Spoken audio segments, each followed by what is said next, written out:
Hey, well, good morning again. Good to see all of you. Today we're beginning a new two-part series called When Grace Gets Messy. And I actually thought about calling it How to Win Against Bad People We'll See Over the Holidays, but that didn't seem very gracious, especially since even when people drive us crazy, right, we hesitate to call them bad. Instead, we say things like, he's really not a bad person. He just does bad things a lot, which if you think about that, it's kind of the definition of a bad person, isn't it? So instead of pretending difficult people don't exist, we're going to talk honestly about what to do with the not so nice people in our lives. The reason grace gets messy is because of them, right? The unpleasant people, the manipulative people, the ones who control us with time or money or guilt, or even through our kids, right? These are the users, the deceivers, the difficult ones. And maybe you already have someone in mind, someone you'd rather not talk to, someone who drains you the moment they walk into the room. The truth is, right, they're just not nice. In fact, sometimes those people are downright mean. But before we point too many fingers, let's be honest, all of us have been that person at some point.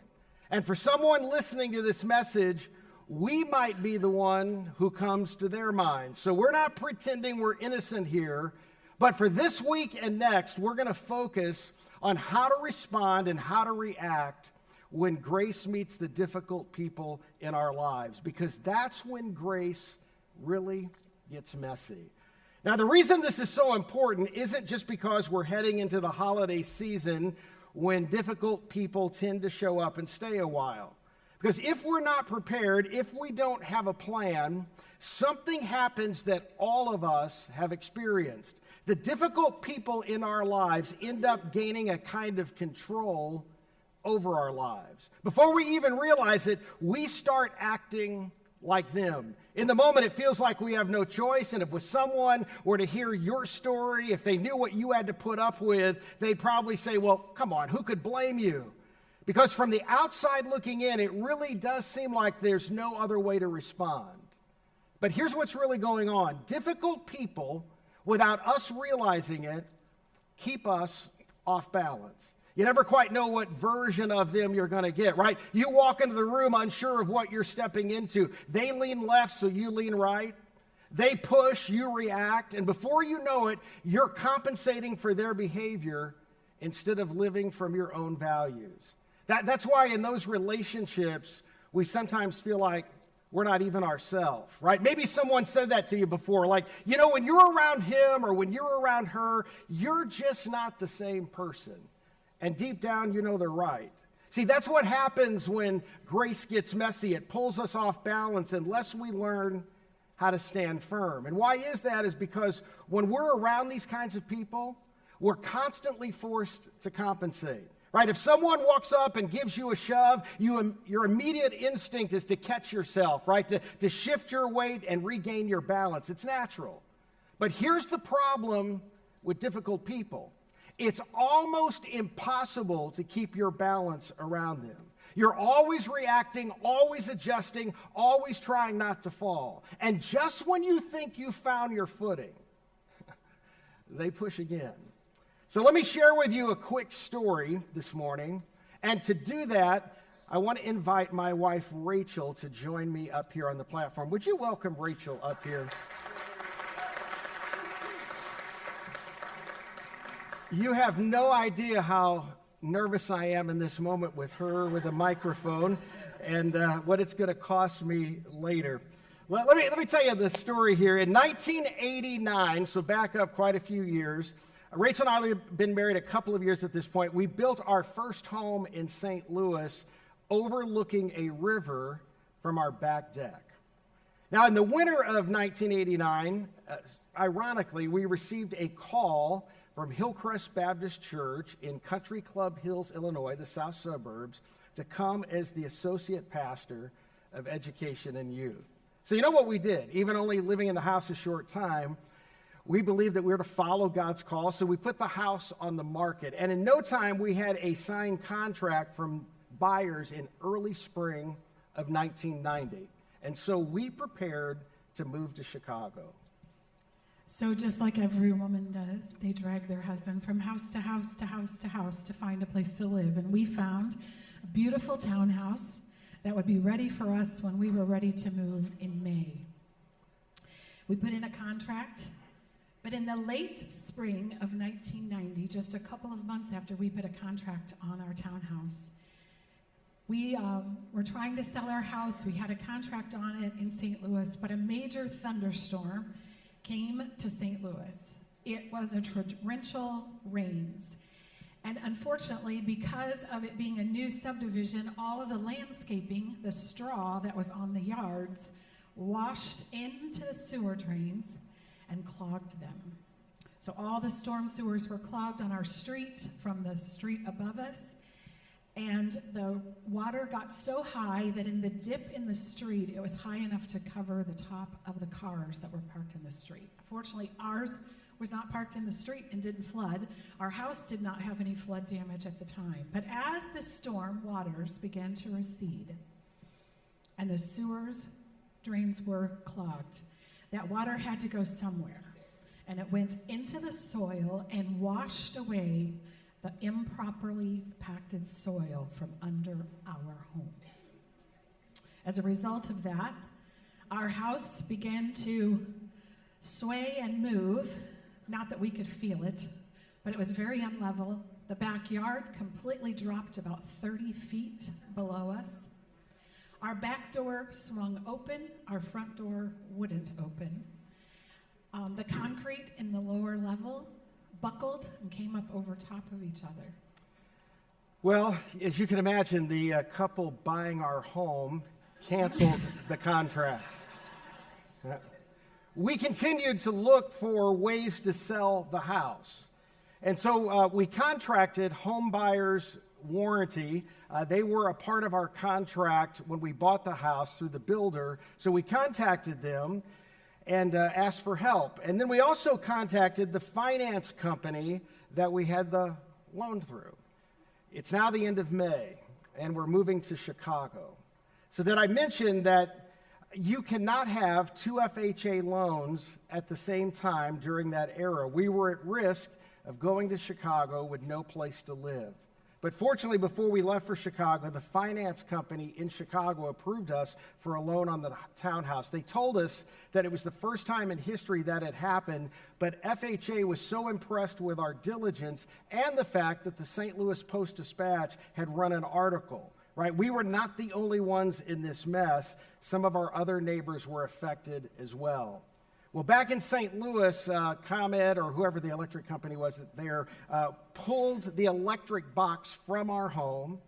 The insurance company that was on our home canceled us, and yet we still moved to Chicago believing that God had called us there. Our neighbors didn't hesitate to call Rachel and I. They were angry, and they threatened to sue us because we had no insurance on the home, and our home was leaning so much that they were afraid it would fall on theirs. There was no tension at all at this point. We were saying lots of nice words. I remember actually at one point the tension was so high, I looked at Matt and I said, "Do you think it's okay to be a little angry with God right now?" In the summer of 1990, we moved into that townhouse that we loved. We saw God at work, but we wondered why he wasn't working anywhere else. We began serving at Hillcrest Baptist Church. We took several trips back and forth to St. Louis to try to get rid of that darn house. Well, Home Buyers Warranty didn't believe our house was that bad, and they refused to settle. But after the article appeared in the St. Louis Post-Dispatch about how bad the damage was, they finally agreed to fly from Colorado, their home base, and meet us. By the fall of 1990, we weren't just a little upset. We were angry. So we took a trip to St. Louis to meet with one of the head guys from the Home Buyers Warranty. He had finally agreed to meet us at our home. We met him on the street, we walked up to the house, and the whole way up to the house, he's saying, I don't really see a problem with this house. I think it'll be fine. There are ways to fix these issues. We can rip the concrete out of the bottom of the house and re-pour it. We can put pilings underneath it and jack it up. And, ooh, was I angry. I was mad at that point because I was like, you are a real jerk to be telling me this because I've been inside the house. You haven't. He proceeded to just walk around the outside of the house because he felt like that's really all he needed to do, and seeing the backyard was completely gone didn't seem to impress him too much. So I said, you know what? I think anytime you have a guest in your home, they should enter through the front door. So I gave him the keys, and I said, here, sir, go ahead. I'll let you do the honors of opening the front door. So as we stood on the porch, he took the keys from me, he unlocked the door, and he turned the doorknob expecting the door to open. It would not. He pushed. It would not. He tried again. It would not. And at this point, you probably don't know this about me, but I can get really mad, and I'm getting really mad. He turns to me and he said, I really think we probably just need to go in the house a different way. And I said, oh, no, sir. You're not going in my house through the back door. You're going through the front door. Get it open. And he looked at me like, okay, I'll try again. So this time he tried with a little more force with no success. And once again he looked at me and I looked at him with the meanest look I could look, and I said, you know what? You're a jerk. And your homebuyer's warranty is a joke. Get the door open and let's go inside. He's shaking at this point. Matt's trying to hold me back, and he takes the keys one more time and he gives the door a big shove. And I think he probably hurt his shoulder because nothing happened. And he looked at me and he said, Miss, I really think if you want me to go in, we're going to have to go in a different way. At this point, I said, okay, let's go. So we raised the garage door, we entered into the garage, and as we entered into the garage, I pointed out to him that our garage door in the back, he could have gotten in really easily that way because it just swung back and forth. It wouldn't close and stay shut. As we walked into the family room, so angry, I ripped the carpet from the floor, from the tack strips around the wall, and pulled them and said, look at this. You gonna tell me this house is okay? The concrete is overlapping each other. And I said, hey, by the way, why don't you go try to sit on that toilet in there? And he looked at me like, well, what are you talking about? I think he probably needed to sit on the toilet at that point, but he didn't. Because if you sat on that toilet, you leaned so far forward on the toilet that it literally would have launched you into the river below if you sat there for very long. I'm mad. I'm angry. I'm hurt. Matt and I had worked so hard for this and been so excited about this home. And here we are with a guy that's determined to not do anything. And I'm thinking all is lost. But as we walked upstairs, I began to see just a little bit of hope because he began to shake his head at how bad it was. And at that point, I thought to myself, I'm not losing this battle. I will win. Well, we returned back to Chicago after that visit from Homebuyer's Warranty. You thought it was going to get better, right? It did, in some ways. In late 1990, in the fall of late 1990, I found out I was pregnant with Caleb. We were so excited, super, super excited. But the stress really began to set in at that point. Now a new baby's coming.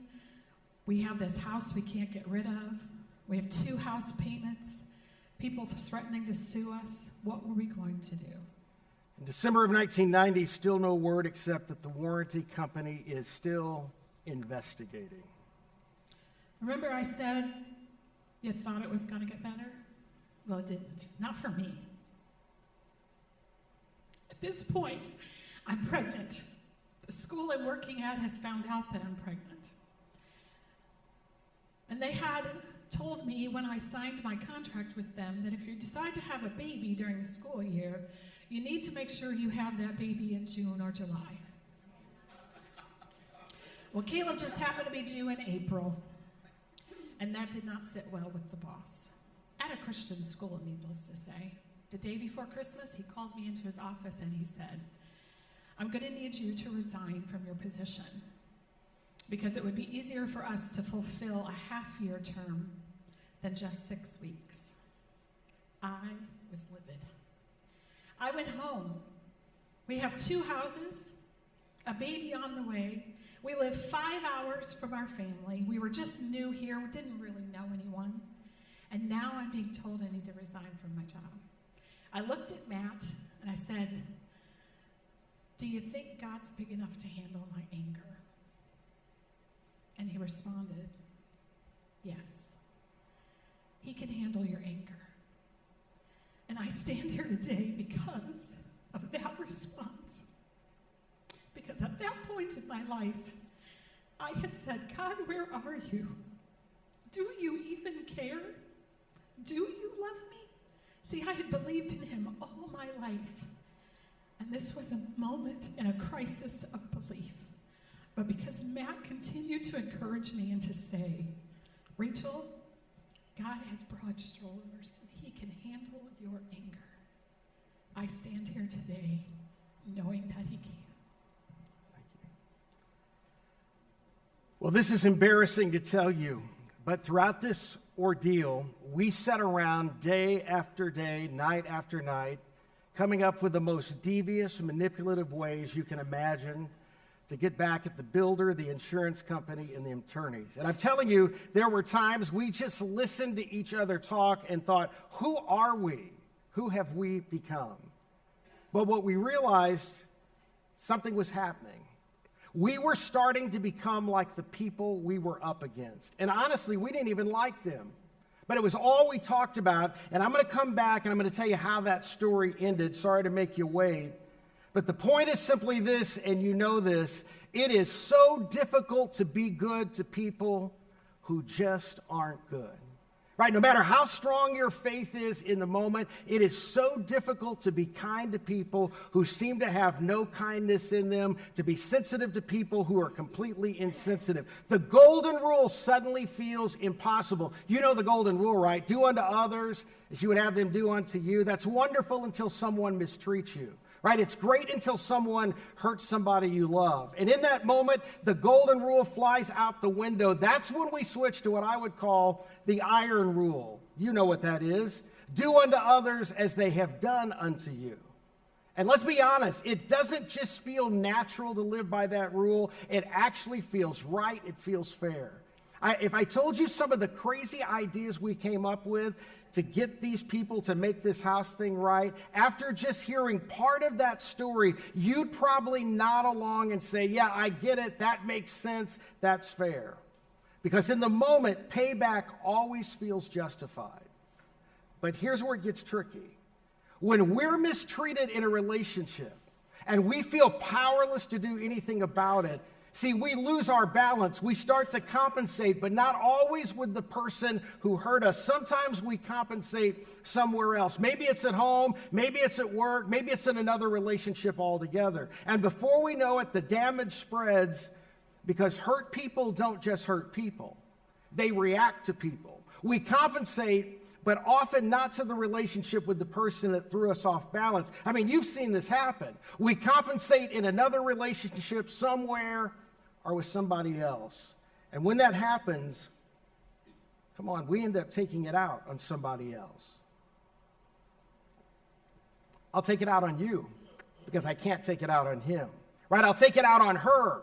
I can't go back to the office and unload on the people who mistreated me at work, but I got all this energy, all this emotion, I'm off balance, and so it becomes do unto others as someone else has done unto you. Round and round and round it goes, and you know what? All of us have been there. Maybe not in some big dramatic way, but at some level we've all played a part in that cycle. So here's the question that we're going to wrestle with. What do we do about the difficult people? Right? Maybe it's your ex, maybe it's a neighbor, maybe it's your boss or a sister-in-law. Right? And I get it. Because of the nature of the relationship, you just can't walk away. You just can't cut them off completely. But they're difficult. And let's be honest, it's kind of fun to daydream about getting even. You've done it, I've done it. But the problem is, and you know this, getting even just makes us even. See, getting even makes us like the very person we dislike. And when that happens, suddenly they've won twice. They hurt us, and then they shaped us into their image. So what do? Right? You can't ignore them. That doesn't work. You've tried it. I've tried it. And you know what happens? They just keep chipping away, don't they? Little comments, little digs, little manipulations, and eventually we break, we react, and when we do, it's like we've handed them even more power over us. So ignoring them isn't the way forward. Getting even isn't the way forward, but fortunately, there's a third option. It's not the intuitive one. It's not the one that comes naturally. But it's the one that actually decreases their power over us. It's the one that guards and protects our hearts. And when all is said and done, it's the one that lets us tell a better story with our lives. Of course, this third way was taught and modeled perfectly by Jesus. I'm telling you, long before Jesus ever walked the earth, it was also modeled in the Old Testament by a man you may not even know. Someone whose life intersected with David's, and in one powerful moment showed us exactly what to do when grace gets messy. Now, many of us grew up in or around church, and you're familiar with King David. But this story doesn't take place when he's King David or even Shepherd Boy David. This happens when he's fugitive David. After David, as a teenager, remember he killed Goliath, that 9-foot, 9-inch tall giant? You remember that story? He became an instant hero, a national celebrity in ancient Israel. Everyone knew his name. And King Saul, the ruler at the time, decided to bring David in close. I mean, that's what you do, right? You keep your friends close and your potential rivals even closer. But then Saul hears some troubling news. That a prophet has secretly gone to David's home years earlier and anointed him to be king, the next king of Israel. Now, that's a big problem if you're already the king. Because not only do you want to finish out your reign, but you also want your son, in Saul's case, Jonathan, to sit on the throne after you.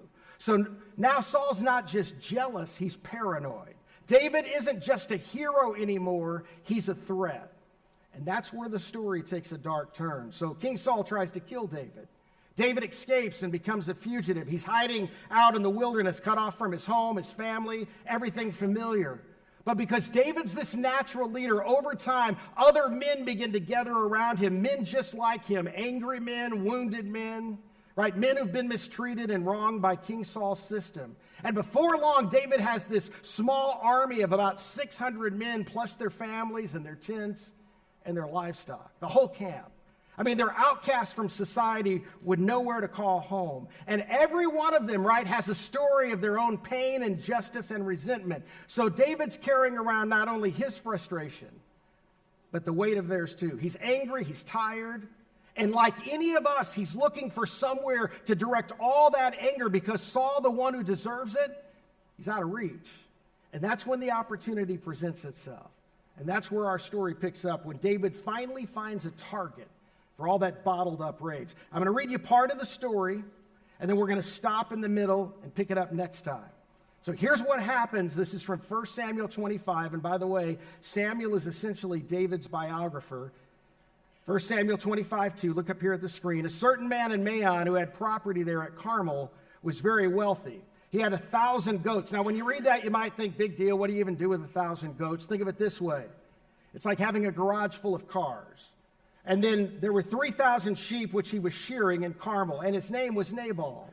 Now, sheep shearing season in ancient times was a big deal. This is actually when the wealthy just found out how much wealthier they'd become. It was basically their version of the annual bonus time, the financial report for the year. Nabal's about to discover how much richer he is depending on how many sheep survived and how much product he had to sell. I mean, it's a great day for Nabal. He's about to find out just how much richer he's become because, right, you know how it goes. The rich just keep getting richer. He's about to calculate his profits and celebrate his success. Verse 3, his name was Nabal and his wife's name was Abigail. She was an intelligent and beautiful woman, but her husband was harsh and mean in his dealings. In fact, literally his name Nabal means heavy. The Hebrew word carries the idea of being burdensome or dull. Basically, he was a pain to deal with, and the text makes it clear. This guy was just mean. Verse 4, While David and his men were in the wilderness, he heard that Nabal was shearing sheep. So David's like, hey, this rich guy over here, he's about to get richer. Verse 5, so he sent 10 of his young men and said to them, go up to Nabal at Carmel and greet him in my name. When you get there, greet him this way. Say to him, long life to you, Nabal, and good health to you and your household, and good health to all that is yours. Now that's the formal, polite, ancient way of saying, we come in peace. Right? David wanted to make sure and make it clear right up front, no threats, no demands, just a respectful greeting. And then he says, make sure you give him the full message. And here's the message David sends, verse 7. When your shepherds were with us, we did not mistreat them, and the whole time they were at Carmel, nothing of theirs went missing. In other words, while your shepherds were out there watching their flocks by night after night after night, our men were around them the entire time. We didn't steal a thing. In fact, there's a sense in which your profit this season is partly due to our protection. See, David is saying, not only did we make sure your own men didn't take anything from you, but we also kept other outlaws in the area from robbing you. You were covered because of this. And then he adds, and if you don't want to take my word for it, look at verse 8, ask your own servants and they'll tell you, therefore be favorable toward my men since we come at a festive time. Please give your servants and your son David whatever you can find for them. In other words, you're about to have plenty. We've helped make that possible. So if you wouldn't mind sharing a little of something, the overflow, whatever you can spare, that would be great. Verse 9, when David's men arrived, they went to Carmel. They gave Nabal this message in David's name, and then they waited. And they waited. And they waited. Because Nabal was making them wait. Now, while they're standing there waiting on Nabal, I want to pause for a moment and talk about David. Now, what I'm about to say may be difficult for some of you, especially if you grew up hearing about David the shepherd boy or David the man after God's own heart. But when you read his full story, David was a very violent man. He was not someone you wanted to mess with. When he lived among the Philistines, he regularly raided Philistine villages, and he didn't just take their stuff. He wiped out entire villages so that no one would be left alive to tell what happened. His biographer put it this way in 1 Samuel 27:9. Look at this. Whenever David attacked an area, he did not leave a man or a woman alive, but took sheep and cattle, donkeys and camels and clothes. Now this is David, the same David who wrote the Psalms, the same David that many people name their sons after. He's brave, he's brilliant, he's beloved by God, but he's also bloody, which helps explain what's about to happen next. So David was a dangerous and violent man, even by ancient standards, which means Nabal should have known better. I mean, everyone knew David's reputation as a fierce warrior, but instead of showing respect, Nabal decides to play games. He keeps David's men waiting and waiting until finally he gives his answer either through a messenger or maybe in person, we're not sure. And here's what he says. Look, in 1 Samuel 25:10, Nabal answered David's servants, "Who is this David? Who is this son of Jesse?" So clearly he knows exactly who David is, but he's pretending not to. Basically, he's saying, David? Never heard of him. You think he's some big deal? He's not. He's just another runaway servant. Many servants are breaking away or rebelling from their masters these days. Your boss? Listen, guys, he's a nobody. He's an outlaw. I didn't ask for his help, didn't need his help. I certainly don't owe him anything. And then he continues his rant, verse 11. Why should I take my bread and water and the meat I've slaughtered from my shearers and give it to men coming from who knows where? In other words, why should I take what belongs to me, what I earned, and give it to some group of nobodies from nowhere? You're dismissed. And Nabal doesn't just say no. He insults David in front of his men. And that's about to trigger something in David that's been simmering just beneath the surface for a long time. Look at verse 12. David's men turned around and went back. When they arrived, they repeated every word. And then David said to his men, "Oh, well, it was worth a try." It's not what he said. David said to his men, "Each of you strap on your sword." So they did. And then there's this fascinating little detail in the text. And David strapped his own on as well. In other words, David is saying, hey, you mess with me, you're going to pay. You mess with me, you're going to see what happens. Now, there's a reason I think the writer highlights that moment of David arming himself, because David's sword wasn't just any sword. It was unique. See, David's sword was actually a reminder he didn't need to return evil for evil, a reminder that he didn't need to take matters into his own hands. And just out of curiosity, does anybody in the room remember where David got his sword? It was from Goliath. So Goliath's sword wasn't just a trophy, it was a visual aid of God's promise of protection and provision for David. God had chosen him. God had raised him up as a teenager. God had anointed him to be king. He didn't need to take matters into his own hands. Of all the people on the planet at that time, David was the only person who could turn to God for help, and God would intervene on his behalf. But in this moment, listen, David is hurt. He's angry. He can't see any of that. To him, it's just an oversized sword. The story behind the sword, the story of God's faithfulness, he's forgotten all that. He's forgotten God's provision because he's so angry and so wounded. And all of that frustration he's been holding in toward King Saul, the man he can't touch, he redirects it towards Nabal, a man he can touch. Verse 13, about 400 men went up with David. 400 men. I mean, this was an overreaction of epic proportions. This wasn't going to be a warning or a confrontation. This was about to be a massacre. We've all heard that hurting people hurt people. In this case, hunted people hunt people. So David sets out. And what's so interesting is that his biographer lets us peek inside David's head for a moment. You can almost hear the thoughts swirling as he starts to build up this head of steam, justifying what deep down he's not completely sure he should do. Quick question. Do you ever do that? You're driving home, replaying the conversation, building your case. You know what I mean? You start practicing your script, what you're going to say when you finally see him or her. We all do it. Right? We all have those imaginary conversations, at least I do. And in my imaginary conversation, there's always an audience. You know what I'm talking about? There's spectators standing around watching me give this person a piece of my mind. And then, of course, you know, I deliver the perfect one-liner, right? The zinger that stops them cold. And my imaginary enemy says, you're right. Your logic is undisputable. And they melt away into the distance. And everyone starts to applaud. Matt. It's not quite like that when I get home with my speech.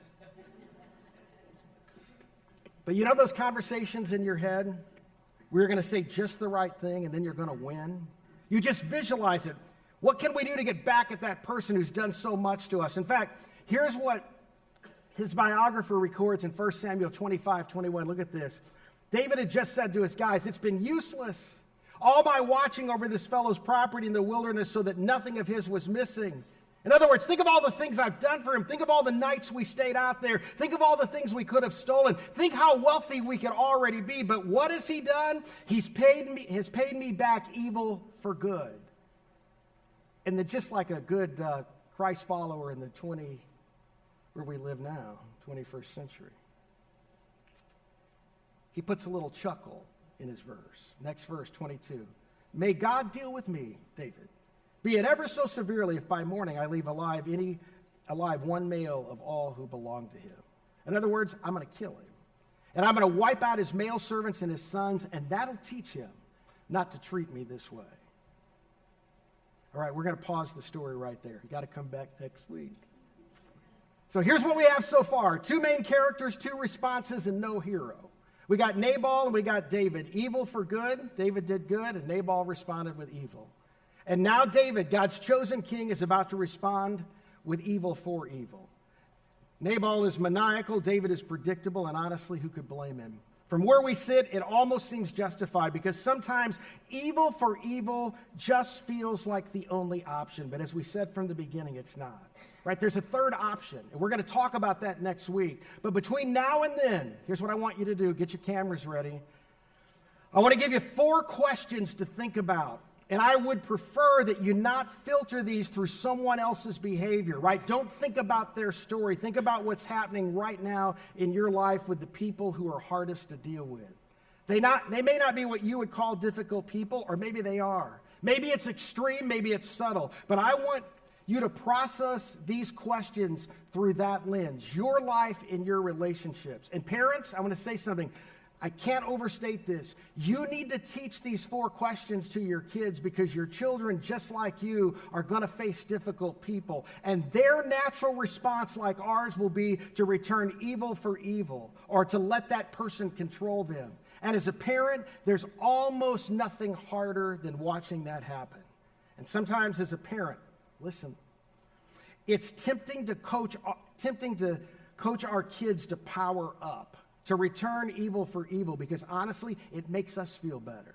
So these 4 questions are for us, but they're for our kids. Here they are. If you got your camera ready, right, take a picture. Question number 1, do you want to be even with someone you don't even like? Now, I already know the answer to that question. No, we don't. But our natural response to difficult people is often an attempt to get even with people we don't even like, to act like someone we'd readily admit we dislike. And somehow we think that once we get even, that'll end it. But it doesn't end it, does it? It doesn't break the cycle, it perpetuates it. Recently, I heard someone say, it's not evil for evil, it just becomes evil for evil for evil for evil for evil. It just keeps going. It goes on and on. So do you want to be a part of perpetuating that cycle? Question number 2, wouldn't you rather be ahead?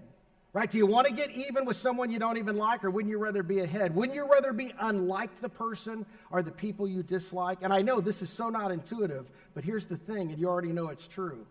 Unlike any other arena of life, we actually relationally pull ahead by refusing to get even. And that leads us to our 3rd question. It's simply this, and don't miss this next time, because this character I'll introduce in part 2 actually baits David into asking this very question. Question number 3 is this. When this is nothing more than a story you tell, what story do you want to tell? When your response to this current relationship is nothing more than a story you tell someday, what story do you want to tell then? Do you want your story to be, I ended up just like the person I dislike because I let them infuriate me into acting just like them? That's not a good story. It's not a story any of us want to tell. And then here's the 4th question. And this 4th question is the on-ramp to the solution and pulling ahead. This 4th question sets us up, and it puts us in an uncomfortable space that we know we should step into. And Christ followers, you know with certainty, you've been called to step into this, but it's still so uncomfortable. The 4th question is this. What would it look like, and you don't have to commit to it, just an internal conversation, what would it look like to return good for evil? Not just to refuse to react in kind, but to actually be kind. Not just to resist being bad, but to take seriously the words of Jesus, because he was so direct about this. I mean, there are a lot of things Jesus said that are hard to figure out. I get it. This isn't one of them. This one's crystal clear. He said, I want you to do good to those who mistreat you. Don't just put up with them. Don't just forgive them. Don't just ignore them. Don't just try not to be like them. Jesus says, it's not enough. I want you to actually think through how to do good to those who mistreat you. Because Jesus knew something we often forget. Doing good to people who've not been good to us is what ultimately frees us. It protects our heart. Jesus has invited us to do something extraordinary. It's as if he's saying to you and me this morning, don't write a predictable story, write a remarkable story, a story worth telling. And what will determine whether or not that story is worth telling isn't what the other person does. We have no control over them. It's 100% right here in your decision, in my decision, whether to respond in like kind or to choose to be kind, to do good for those who have mistreated us. Remarkable begins with an honest answer to this question. What would it look like to return good to the person who's mistreated you? You don't pull ahead by trying to get even. You want to hear the rest of the story about the house? On February 14th, 1991, on Valentine's Day, I went to my mailbox that day. A check arrived in the mail from Home Buyers Warranty, who paid off the entire loan on our home in St. Louis. What an incredible God. See, even when our heart was angry towards those that weren't good to us, God was being a faithful, good God. We'll pick it up right there next time in part 2 of When Grace Gets Messy. Let's pray together. Father, all of us, we all feel the same. We know how easy it is to get mad at somebody and hold a grudge, to respond like they respond. It happens in families. It happens at stoplights. It happens in the stores. And Father, here we sit in a place like this, and many of us are Christ followers, and we say, man, I just want to live like Jesus, and yet it won't be a mile from here in our car that we're all guilty of taking out anger on somebody else who's being a jerk to us. So, Father, we thank you for the reminder today that the standard isn't just to suck it up and bear it. The standard isn't just to go, oh, well, they got a problem. The standard is to be kind back to them. So, God, if the world's ever going to change, that's too big. If this community's ever going to change, that's still too big. God, if our relationships with each other is ever going to change, we have to do what you've told us about in this story. God, help us to return kindness in a way that dumps grace on people. They may never know it. They may never see it. They may never acknowledge it. They may even continue their meanness and being difficult. But Father, you've called us to be right people. Father, that's a hard task. And so as Christ followers, we're grateful that we have the power of the Holy Spirit living within us to convict us and to empower us to do it. But Father, there may be some people in this room or watching online who aren't Christ followers. And I don't mean to be ugly when I say this, God, but there's not a chance they can ever do it on their own. We can barely do it as Christ followers because that sinful nature still rules us at times. But Father, for those who aren't, I pray that today they take one more step toward Jesus, not because they're afraid of eternity, but because they're afraid of what they might do today. So God, in this time that we live in the holiday season approaching, help us to be the right kind of people. Help us to be like Jesus. Father, thank you for your goodness and for your love for us. It's in Jesus' name I pray. Amen. In a moment, I'm going to hang down here when we're done, and I'd like to pray for you. I don't know what you're walking through. I hope the story that we told today, we're not trying to be melodramatic. I don't know that we've ever told that story in that depth. It was just a good reminder. Rachel and I cried a lot this weekend just reliving that story as we wanted to tell you about it, because we didn't always act right, but God was still faithful. So I want to be here when we're done to pray for you. I want to bring us back to one question real quick as we close out, and it's this question here. When this is nothing more than a story you tell, what story do you want to tell? And for some of us, following Jesus means learning not to get even, right? To choose grace over payback, generosity over keeping score. And that same heart posture shows up not just in how we treat people who wrong us, but get this, it's also how we treat what God has given us. In fact, giving is one of the ways that we say, my story is not about holding on. It's about letting go. It's about trust. When we give to a place like Springbrook, we refuse the story of scarcity and self-protection. And instead, with open hands, believing God can do more with our generosity than we can do holding back. And if you're still exploring faith, this is not an obligation. This is an invitation. You don't have to give. But we all know the kind of story that generosity tells. It shapes us into people that look a little more like Jesus, who gave everything for us. So I challenge you to let generosity be a story of trust, a story of grace, and a story that's worth telling. There's all kinds of ways to give at Springbrook. We have a giving kiosk in the lobby. Give at our website. You have a phone. You know how to give there. QR codes on the boxes. As you leave, there's offering boxes on the wall. You can text the word give. And let me just say this. Every time you give, you're making a difference in the gospel in this community and around the world. So thank you, thank you, thank you. Have a great rest of your Sunday. I'll see you next week.